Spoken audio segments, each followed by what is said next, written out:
All right. Hello, all. Hebrews chapter 7.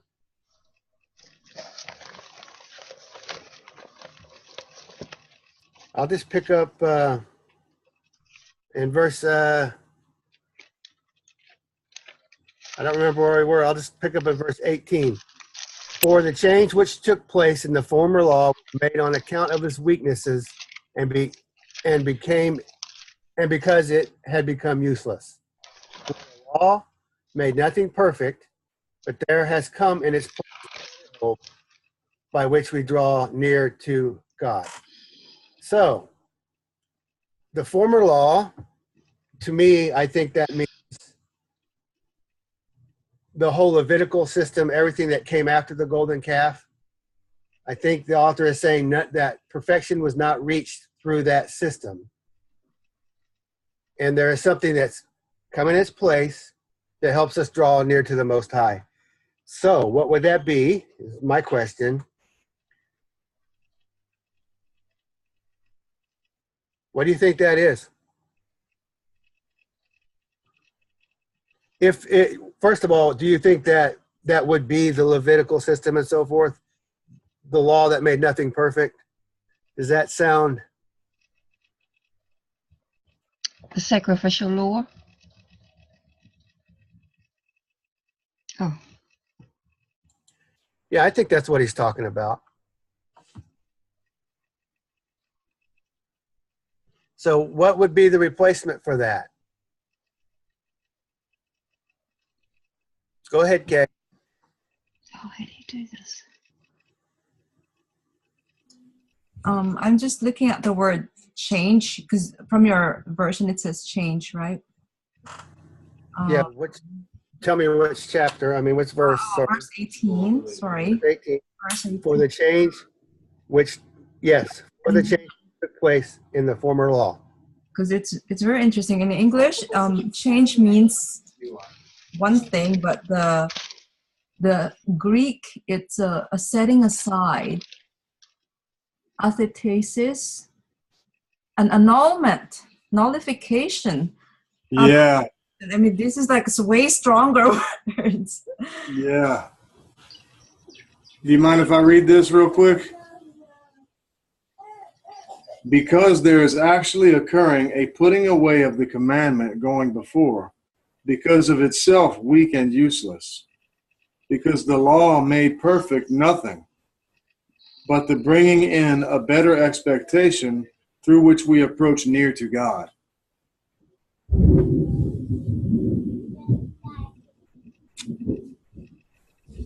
So tell me what that means, Michael. Is that the Young's literal? No, this is the pure word. Wow. What do you get out of that? What I get out of that, and I read all the way through chapter 11 this morning. And what I get out of that is the law served a purpose, and it still serves a purpose in record that we have to look at. And the point of the law was to try and teach the people to be obedient to the Spirit, which some of them have learned, but many of them did not. But the law in and of itself was speaking to the carnal in hopes of manifesting a spiritual. But it never could do that. It is up to the individual to have the experience with the Father in submission to his Spirit to transcend the carnal and move toward the spiritual, of which we see the fruits.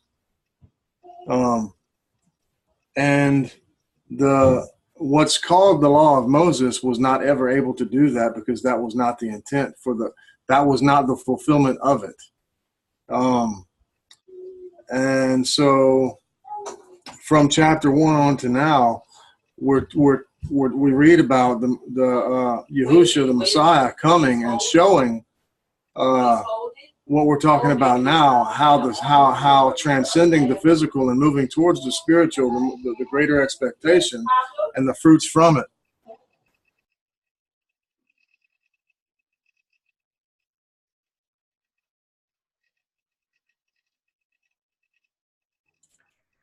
So where did it seems like the intent of the Levitical system was to teach something of a spiritual nature. I think that's what Michael was saying.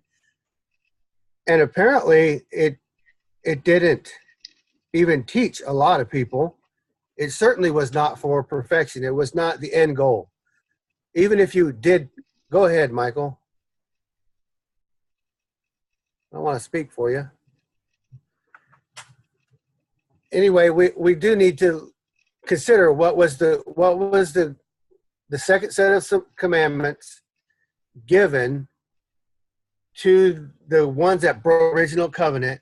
What was the intention of the Most High, our Father, giving that to them? He didn't destroy them at that point, even though they had broken the covenant. I think he desired restoration. So if he was desiring, if that's the case, how is that going to be restored to them?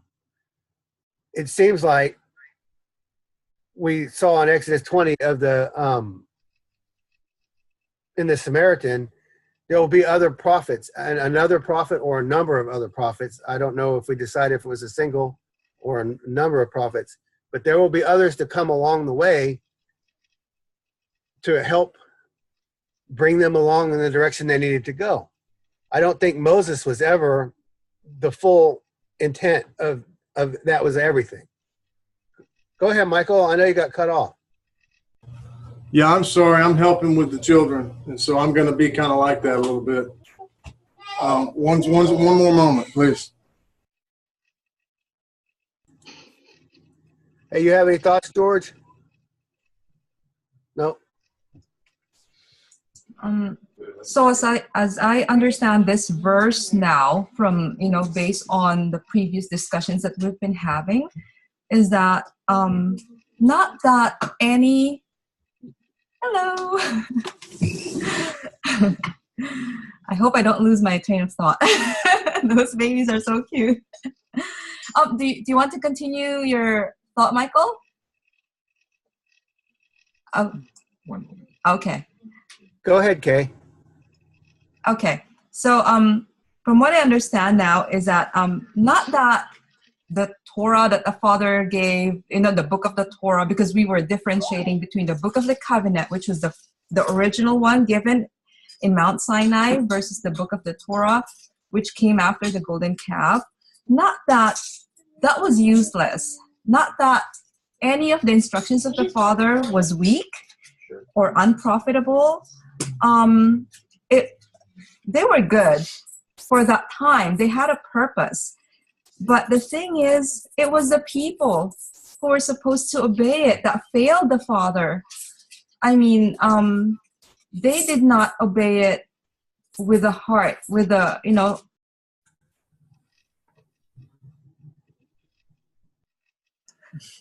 Sorry, that's our computer.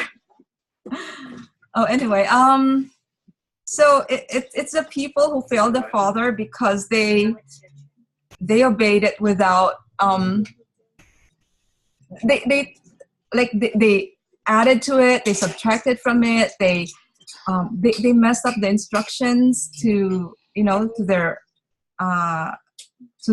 whatever their. It's kind of like now, like I will serve God in whatever way I please. So probably it's the same. It's a similar thing, and because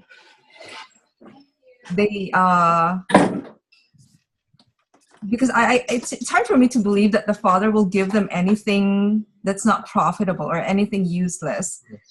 And it did not perfect them, as in it did not make them mature or grow in their walk, in their faith before the Father, in their faithfulness. Again, I would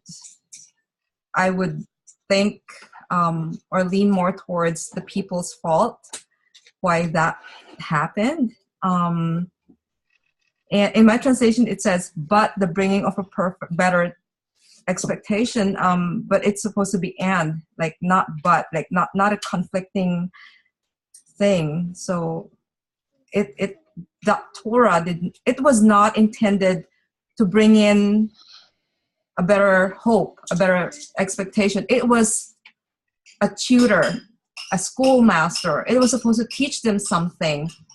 The first one, probably the book of the covenant, because that was the father's covenant with them.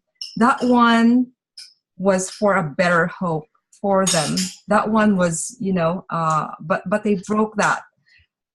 I don't know if it took a week or it took less than 40 days, and they broke it. They broke the very, very first commandment, and they built a golden calf. Even if it was for the father, father didn't want it. Abba didn't want it. So they were worshiping Abba in their own way, not in Abba's way. So the way you're putting that, Kay, to me, it kind of makes me think of Cain's offering versus Abel's offering. And it's like Cain had the opportunity to do it the right way, yet he chose not to. So if we look at this narrative in that more simple way, to me it seems like if the second set, it was like, okay, Cain, now it's time to repent. Sin is crouching at the door. It's time to do it right. I'm kind of comparing that to the whole sacrificial system. Does that seem, am I presenting that in a way that's understood? Yes. That is very spot on, Ty, because the way I see it, like all over scriptures, is Father has instructions, but our motivation in obeying those instructions are very important to him. Why are we obeying? Is it to get something out of it, or is it because we love him? So it's always the heart level, at the heart level, the spirit behind why we're doing what he tells us to do. So yes, and I'm glad it's always the heart level, because otherwise, if it's on the letter level, we're all messed up. So it's always the heart level that he judges us, which is perfect, which is really good, very merciful and full of favor. Shabbat shalom, Kelly. Michael, did you want to pick back up? I'm not sure.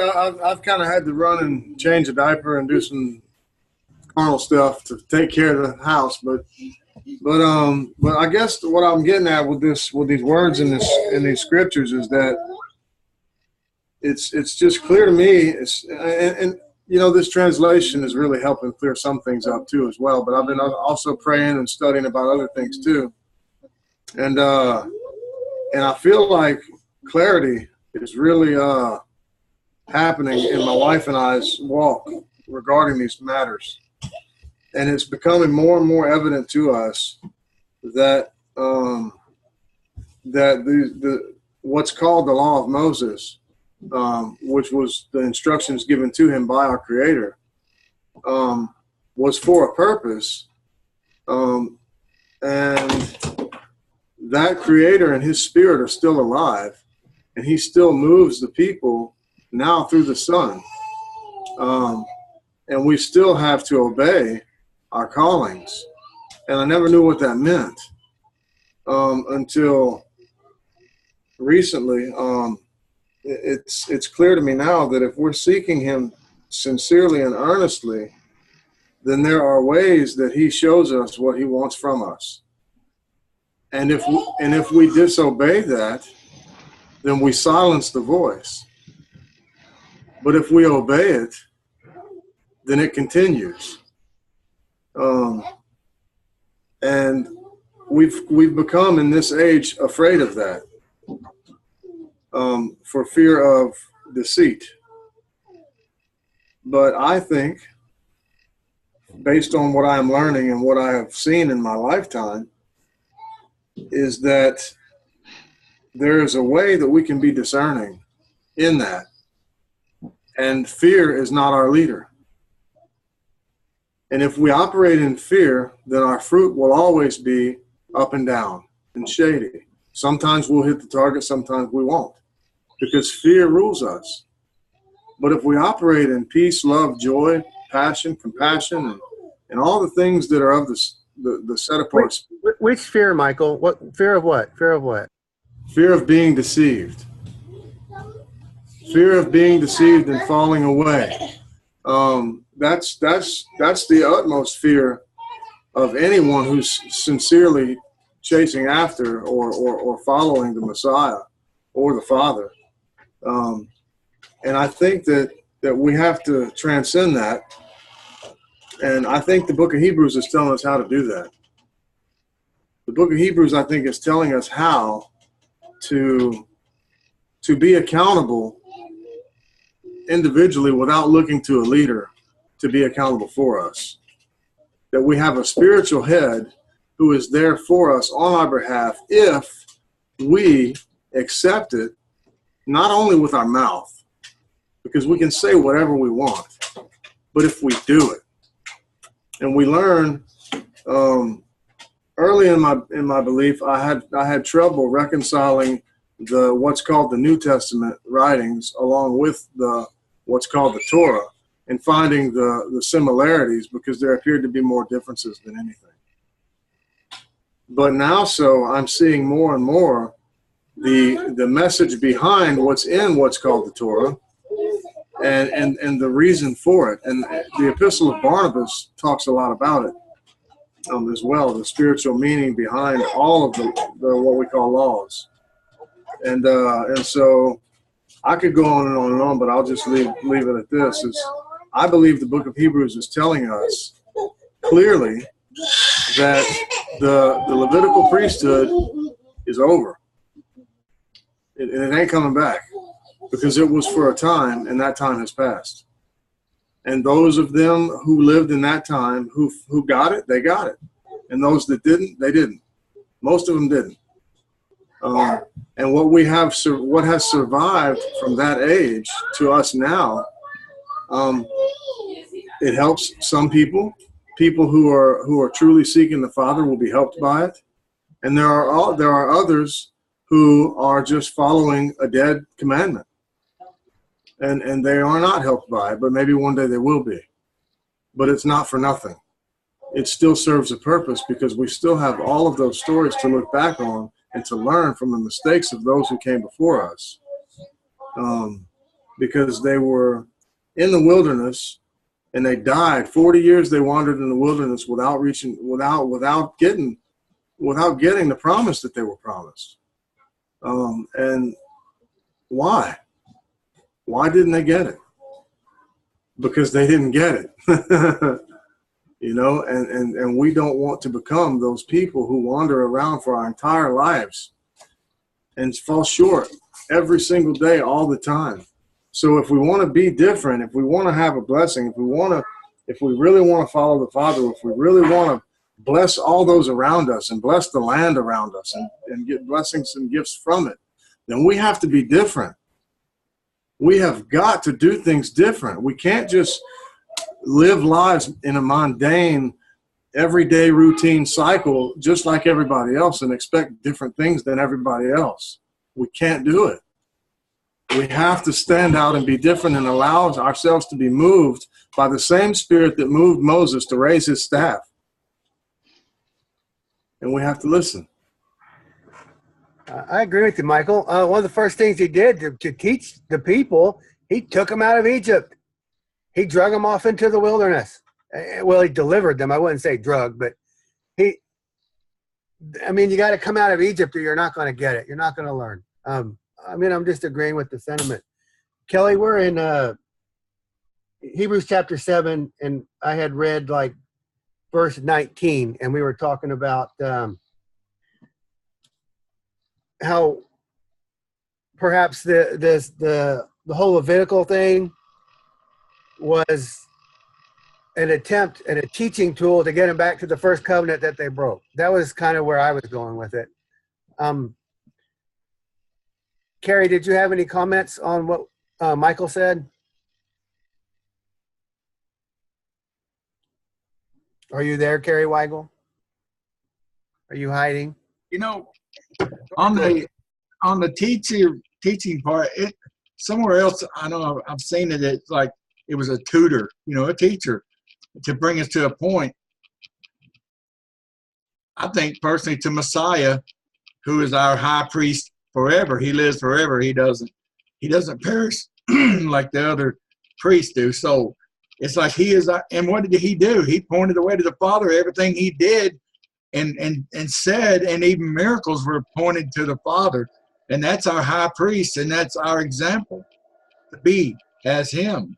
We're all priests or whatever, we're capable. But anyway, this is teaching to me that it's annulled. The old law is annulled, changed. This is what it was really all about. But the other was put in place as a tutor until I guess, for lack of a better word, until the professor came along. You know what I'm saying? We had all these little teachers, and now we got the one who knows and lives forever. Under the order of Melchizedek or whatever. I'm still learning this, but that's what this is showing me. Anyway, next. George, I think you just described the better hope. That was I think you put a pretty good point on that. That's a good comment. Kelly, did you have any comments? Shabbat shalom. Shabbat shalom. I was just thinking when Michael was talking that he said, well, that most of them didn't get it at that time, which it seems like every time God introduces something new, it takes a long time for them to get it, for us to get it. For example, when we took them out to the wilderness and they broke the law, and then it took 40 years of wandering, and finally they were ready to come into the land. That was like a whole new teaching paradigm for them to learn everything that God wanted them to do. And then when he takes the law away and the Levitical priesthood, now there's another big paradigm shift, and most of them didn't get it. They went on sacrificing at the temple, doing everything, and even today they're trying to rebuild that temple. So even the kings, they were supposed to write the Torah and do all these things, to keep themselves in line, and yet they didn't get it. and yet we know that God still worked through people. He still blessed people. He still was with them in many ways. And there were some who did. There were some who got it. And maybe David was one of those that finally in his later life. But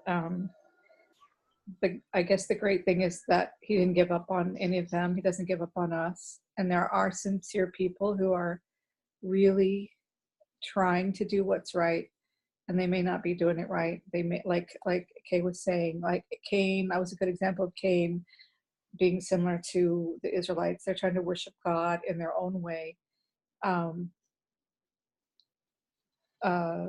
We just continue to repeat that pattern over and over again. We want to worship him in our own way, and maybe we think it's his way. That's the problem.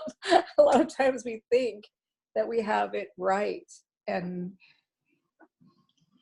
I don't know, it's really sad that there is that much deception going on. I mean, deception, whatever the word is. People are just walking in the dark, and they're not getting it. The blind leading the blind, I guess. So we have to really study to know the truth. and it's daunting. It's very daunting, because that all this stuff has happened, all this tampering and all these things have gone on through the years, and so it is a daunting task to try to get to what is really truth. That's a great comment, Kelly. I wanted to ask you a question. You said after 40 years, they were ready. Why? They were ready to go back into the promise, ready to go in. Well, this is off the cuff here, because the others had died. All the ones who disobeyed were punished now. And so the young ones had grown up with the new paradigm. They didn't have Egypt in their mind. They couldn't have it because they were in the wilderness. So they had left, finally purged maybe all that out of them, and they were ready to go in. That's what I think. Excellent answer. Now, looking at that pattern, can you see the similarity between the first temple and Babylon? Where, Yes. okay, that's, You mean they brought Babylon back with them? well, No. What do you the mean? whole generation died when they went to Babylon. It's a similar pattern. Yeah.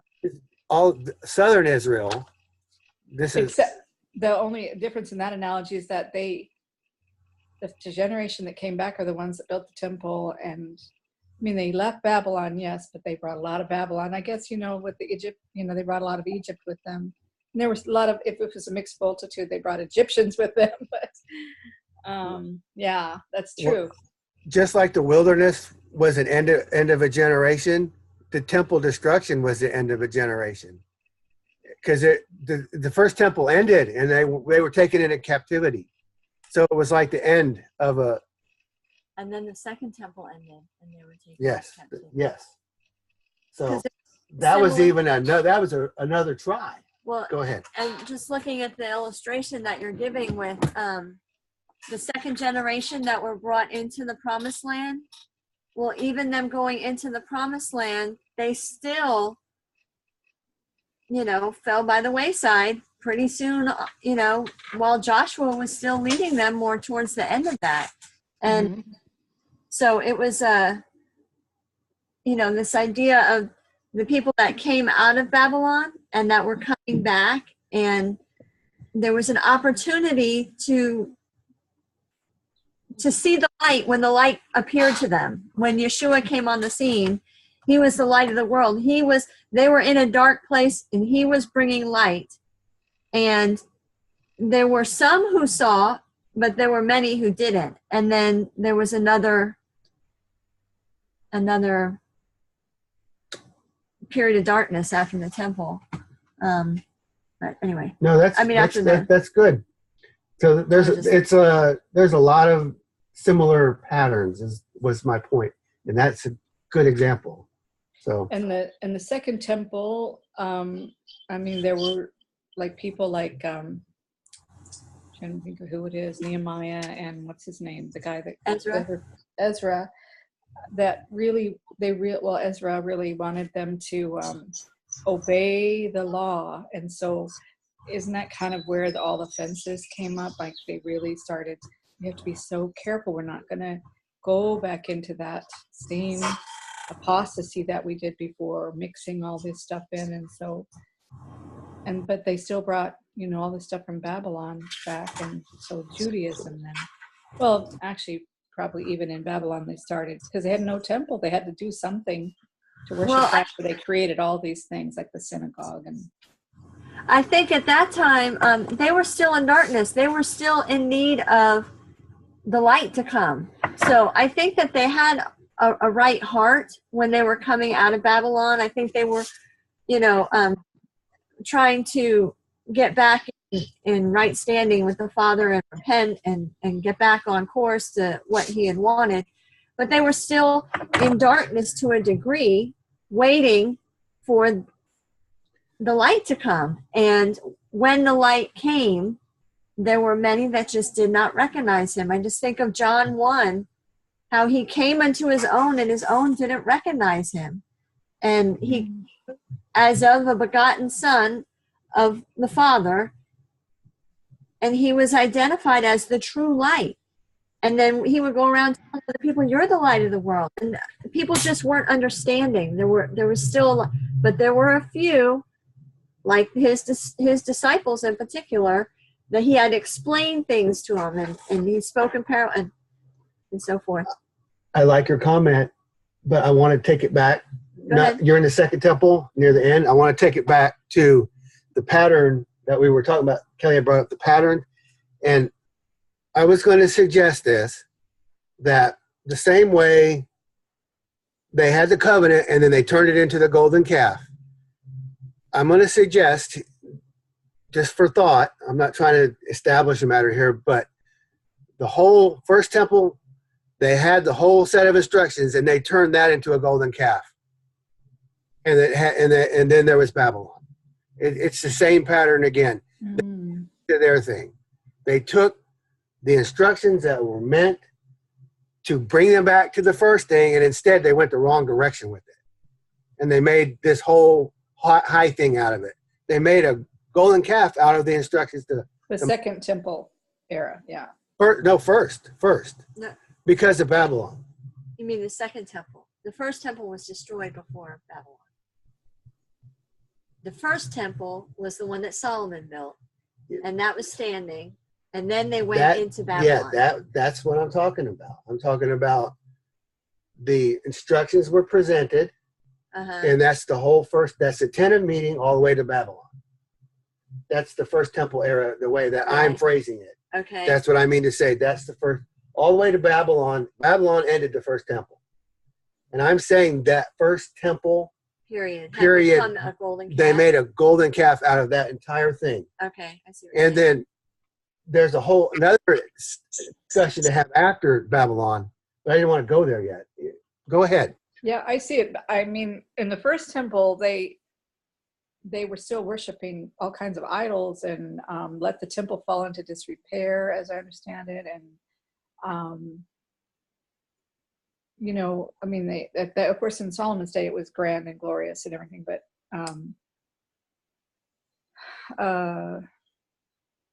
they really seemed stuck on that temple by the second temple. And like it's held through now today till today that temple is everything. Didn't seem like that maybe so much, maybe because the temple got so ransacked and everything, but and the law, like everyone really wanted the help to upheld the law, and we're going to follow the law, and that's why they built all those fences around it and everything. Where were you going to go with the second temple? I mean, the golden calf in the first temple seems more like the king, and I don't know what they did, but they just didn't seem to be that devoted to the temple or the law. Maybe I've got that wrong. Can you hear me? Yes. Are you there, Joy? Oh, yes, I am. I think I needed to click something, but yeah, I'm here. In the first temple, Isaiah saw it was the woman, it was the menorah that was dragged through the streets. They took the menorah out. That's the tree of life, you know, the Ruach HaKodesh resembling. And yeah, and so because they didn't want the Messiah to come, and so they removed the tree of life, and that was their downfall. Isaiah, you know, Isaiah had that vision and seeing the Ruach HaKodesh taken to the hill or something. It went to the mountain, and then from there it went. Is this Isaiah chapter 3, Joy?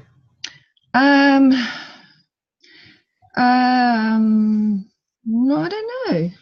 It's also in some of the little prophet books. Yeah, I'd like to get some references to look at. That's an interesting point. I'd like to back it up with a little. Yeah, I did a post on it. It's in Micah.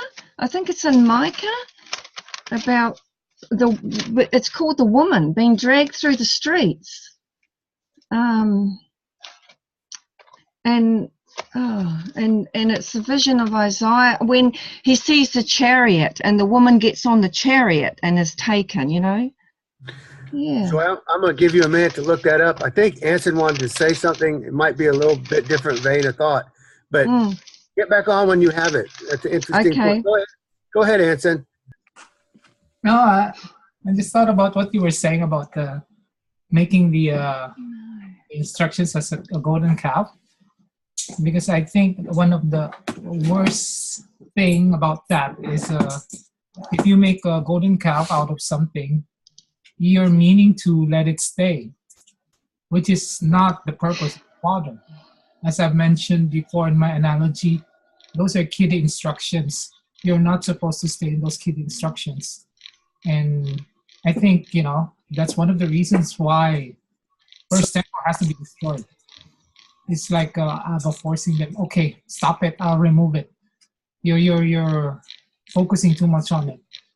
You have to learn to move on. So I think that's what's been happening. But again, as you have said, it's happening all over again, over and over again. They're doing the same thing. The end goal is for it to be the tutor, the instructor. So if you stay on it, how can you grow?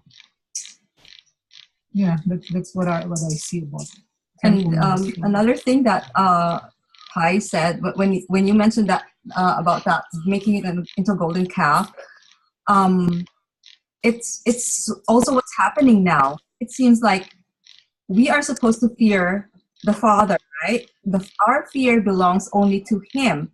But what I see is people fearing the Torah, breaking the Torah more than the Father. It's like they're so focused on the Torah, fighting over, what does this mean? What does that mean?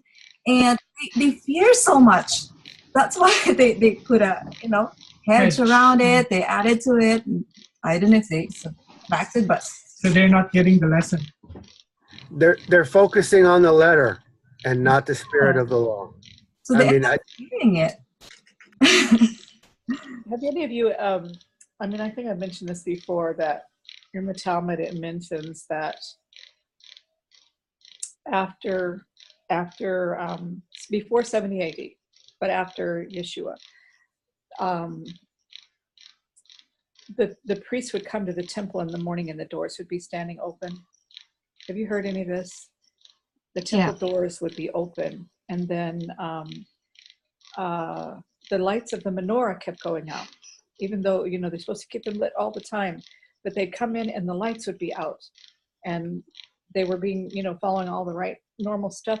And then the other thing was about the on Yom Kippur, the string never, and the thummim and the tumen never worked again, and the string never turned, whatever. I don't remember how that all went, but yeah, it's always the string remains red, it never turns white. Red, okay.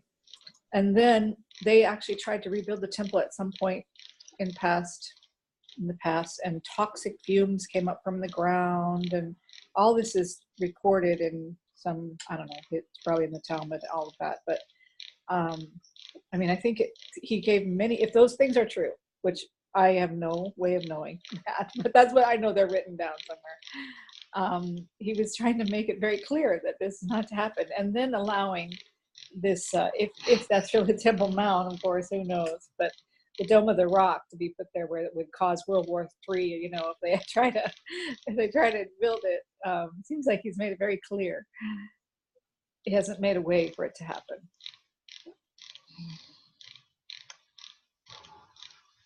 So these lines of thought, it seems to indicate, I think Joy was right when she said it's like we're representing the spirit. There may be specific instances, but it's like, what good is the building without the Father's presence there? What good is any of it? It's like, what have you done with it? What good is it doing? And they never had the Ark of the Covenant, the Ark of Presence, whatever you want to call it, never even was in the second temple. Yes, and the other thing it speaks in Jeremiah of like never, the Ark of the Covenant will not even come into your thinking anymore. Yeah. So it indicates the need for something else. The ancestral records were destroyed. So there's no way for them to really know that they're descended from Aaron, right? They say they do.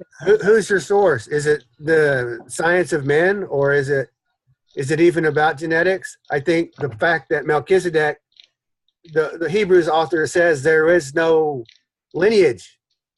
It doesn't matter. That is not what's important. Being begotten of the Spirit is what's important. It's always about our Father's Spirit moving on the flesh of men. The Word becoming flesh through the Spirit. That's what. Go ahead, George. During the temple time, it really mattered about your bloodline. You had to be descended from Aaron in order to be a high priest. But how we didn't know today who's a high priest if they have to build that temple and all that. How can they put any stock in any of that being from God? Yeah, and I think too, it served a purpose at the time because covenants were made with Aaron and with David concerning their seed, and then when their seed came, He lost you. covenant. This idea of those that are waiting for another Messiah, for example. Well, if it's not someone that they can verify as the son of David, how are they going to identify who this other Messiah is if it's not Yeshua? So at some point, the seed mattered because of the covenant that was made, and he kept those covenants. But now there's a change. There's something that, you know, like this priesthood talking about here in Hebrews is there's a disannulling because it wasn't, from what I've read of what Peter wrote, or in the Clementine recognitions and homilies, the idea was it was never meant, you know, it's like what we've all been saying. It was a tutor, you know, it was to get them to a certain point, but they weren't getting there. And Hebrews is trying to point out that this was, you know, even in the days of David, he's letting them know at that point, there's going to be a change. This son, this anointed of God, is going to be in the, you know, a priest that's lasting in the order of Melchizedek, not of Aaron. So, yeah. So this once Yeshua came, time, but now I think the point, the simpler point of it all is the covenant with David was a restoration back to the original, the one that was broken. That was the covenant made with Aaron was important, but that wasn't going to ever meant to be bringing restoration. The restoration was the line of David. That's what the later covenant was, through the Spirit. Psalm 2, David is begotten of the Spirit to be the king. He was the anointed. What Saul wasn't, David was. Mm-hmm. And that was that was the Most High working towards the restoration in the midst of the whole was failing. And interestingly, the fact that David is identified as being a man after God's own heart, that how Yahweh looks at the heart while man looks to the outside, and that's a distinguishing factor about David versus Saul. And again, this is just tying into what you're saying. It's not just, you know, the letter. It's the spirit. It's not just the physical. It's the heart of the matter. It's just showing, you know, people. Saul, you know, he looked like he would be king, you know, and that when Saul was rejected, you know, Samuel kind of was thinking one of the other sons of Jesse, but Yahweh's like, no, it's the one I choose. What if the second set of commandments was an acid test to test their heart, to see, what are you going to do with this? What are you going to do with this? I'm going to give you this whole system, and you do it, and see what you get out of it. And they didn't get out of it. They made something else out of it. The floor is open.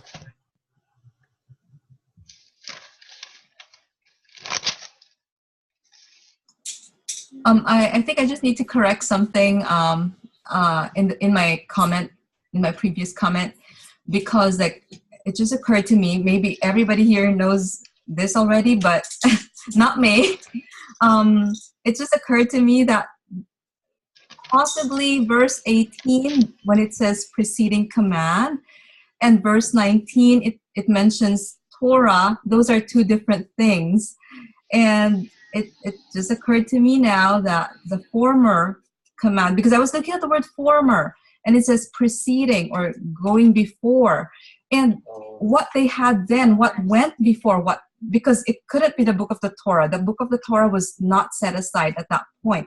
It's just a grammar, like it's talking about something that was set aside. And what was set aside was the former command, which is the book of the covenant.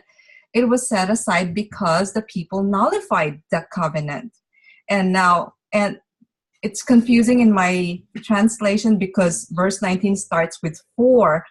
So looking at the Greek, the word for is not there. So it just says that the Torah, it did not perfect. It perfect not.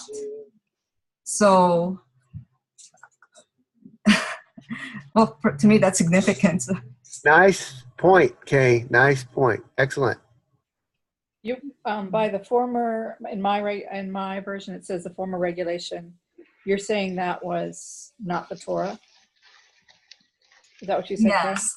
The former regulation, the former command could be, and I'm leaning more towards it's the Book of the Covenant, the original that was given. The original. Yes, the one that. It's my version says it was set aside because it was weak and useless. I'm sorry, Kelly. My version says the former regulation was set aside because it was weak and useless.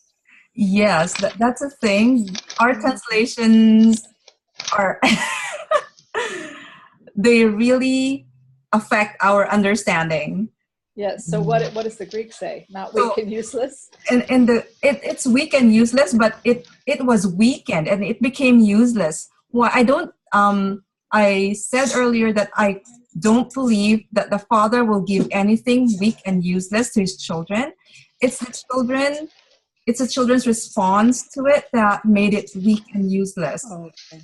Because they broke it. So it was nullified. So the Father had to set it aside. Okay, it's not yet time. You're not ready for this. I have to make something, Let me give an outside example. Let's say that the Constitution might have worked, the United States Constitution might have worked for a moral and self-responsible, self-governing people, but now it's worthless. It's not that the Constitution is worthless, it's just it's no good for this generation.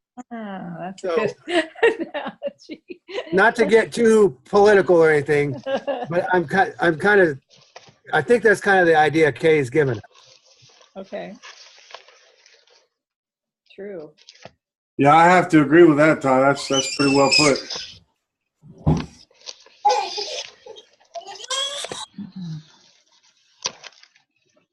Oh, can't see that. What does Never it say? mind. It's just another translation that Anson found. Can you do a screen share? Can you do a screen share, Kay? I don't know. The thing is, I'll just point out something. The verse 18 and the verse 19 here, they actually plug in the word Levitical. So it says for the former Levitical command, like it's in the footnote or something. And then 19, the Torah, they interpreted it as Levitical Torah. So, but it's in italics, the Levitical. Very subtle, right? But it's so confusing. It's so confusing. Yeah. I do tend to think they're contrasting the priesthood. They're contrasting what was put in play with the covenant regarding the Aaronic priesthood. It wasn't meant or to achieve. It wasn't going to achieve perfection for them. It wasn't. I don't think it was ever meant to. But it had a purpose, but it wasn't to bring them to completion. It was to maybe get them back on track, because they had gone astray with the golden calf. So it was an attempt at restoration. I don't think some of these translations, I don't think they're as bad as we might think they are. We're just trying to sort through it all.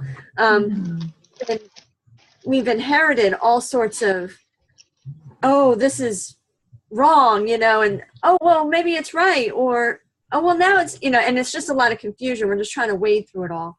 But I don't think they're as off as so anyway, I think these attempts to insert these words to bring clarification may actually be maybe more accurate than we think. We just need understanding. Well, that's why we're kicking around these ideas. Yeah, can I just share an idea that's just come to my head?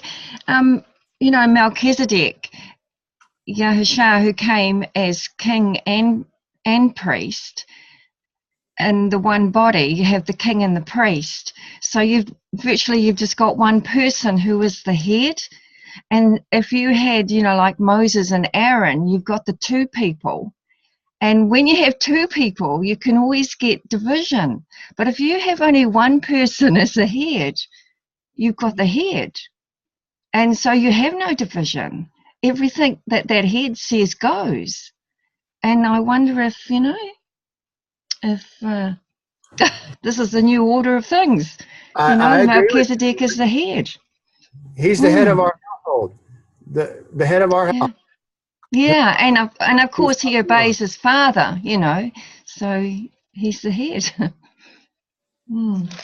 Yeah, while you're investigating this virgin birth stuff, Joy, this really will help because Hebrews really draws some lines. You have to take it one way or another. So we've been on this journey together for a while. I'm glad you're here.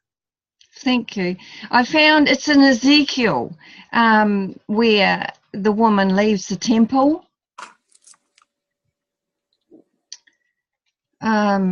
It's in Malachi chapter, it's in Malachi chapter 2, and it's in Micah chapter 4, 8 to 13, and it's in Ezekiel 19, 10 to 14, and in Ezekiel chapter 10 and 11, the glory of Yahuwah departed from the house. All right, let's do the Malachi one first. Which verse was it? Thank you for all the references. Okay, Malachi 2, I'm not sure. I haven't got the verse there. It just says, yet ye said, wherefore, because Yahuwah has borne witness between thee and thy wife of thy youth. Oh, yeah, starts in verse 14.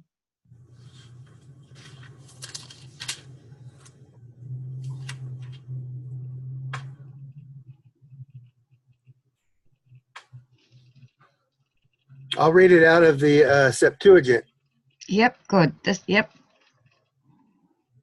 Malachi 2:14. And do you say, why not? Because God was a witness between thee and the wife of thy youth, whom thou hast forsaken, though she was thy companion and the wife of thy covenant. Now did not he do right? And there was the residue of his spirit. I mean, to further support your point, I just wanted to read that next one. Yes, and go on, to verse 16.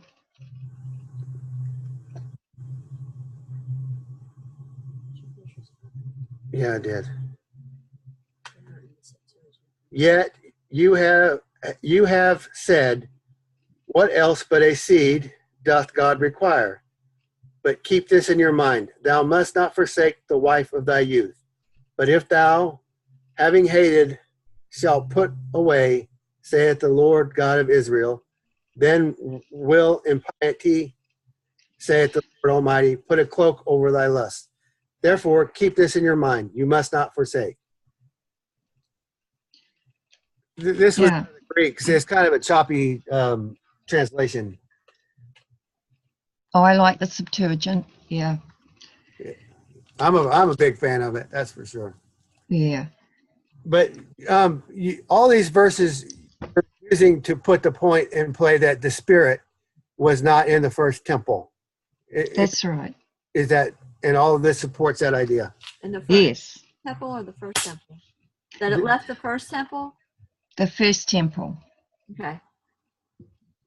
So that's a good point, and a lot of references. So thanks for sharing that. It goes along the lines of the general idea of there was problems in the first temple. Yeah. And if you want to type those out and put them in the chat, that way we can have all those references, if you don't mind. Okay, if I work that out. You don't have to. I know it's early for you. Well, we also have the recording. We do have. Yes. Generally, what we'll do is after the recording's over, we send a link to everybody that's in the room, right? Well as put it on YouTube, so we can get the references from that too. Cool. We don't have to feel obligated. So we're coming close to the end of the hour. I want to leave the floor open for any comments or questions or anything. You can say whatever you want, ask whatever you want.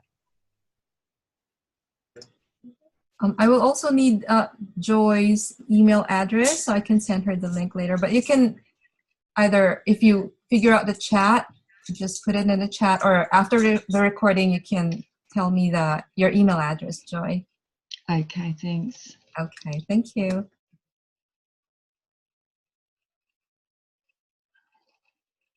The chat does not appear in the recording. Oh, I've lost everything. George, did you have anything? No. All right, Michael, I know you got cut off a couple times. Did Tremaine want to comment, or did you want to comment before we close this out?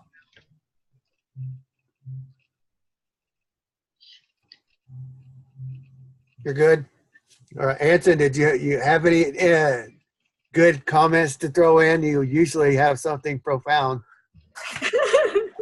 I'll comment. I'm not sure if it's good or not.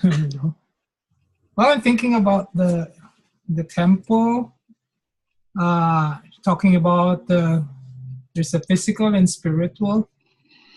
The spiritual and the physical are like miles apart, but they have one thing in common. They will require righteousness. What I'm saying is, no matter how grand, how big your temple is, what's the purpose of rebuilding the temple? I really don't understand. I can't see anything logical in building another temple if they're not righteous. How will the Father's presence be there? How easy, remember the after the golden calf? Well, where did the Father dwell? Did he dwell within the camp? No, he dwelt in Moses' temple, in tent. So it doesn't matter as long as you're righteous. You don't even need a temple. He will dwell in us. So that's the important thing, to be righteous. Not to build, grand buildings. The only thing I can see why they want to rebuild that is for glory, power. The Father's house is not made of. It's not made of man. It's written, right? What's the verse? I'd like to answer your question, Anson. Why they need a temple? To put the Most High in a box. They want to put their a box that they can control. I mean, that's basically the way I see it. Yeah, what I see is what Yahushua was saying before with the Pharisees, like they want to be called, title. They want to be called titles, they want to be, praised, looked up by people. That's it. They want glory for themselves. If you have the keys to that box, that gives you a lot of power and glory. Yeah. We have God in our box, so come to us. Mm-hmm. Sounds like Kabbalah. Sounds like Catholic Church too. Because Kabbalah, like it's a box, and Allah, God, is in a box. Oh yeah, the box. The Kaaba in Mecca. Well, even in the first temple. Sorry, go ahead, Joy. I was going to say, some say that the Holy of Holies is the same as that box you're talking about in Allah, the Kabbalah. I'm just wondering, when the first temple was built, like David wanted to build the temple, and instead of, of course he didn't let David build the temple, but he said, do I need a temple, basically? I'm going to build you a house. And in some ways, I mean, it's almost like God allowed. Not talking. We won't hear you. We won't hear you using the mouse. No condemnation. Just. Thank you.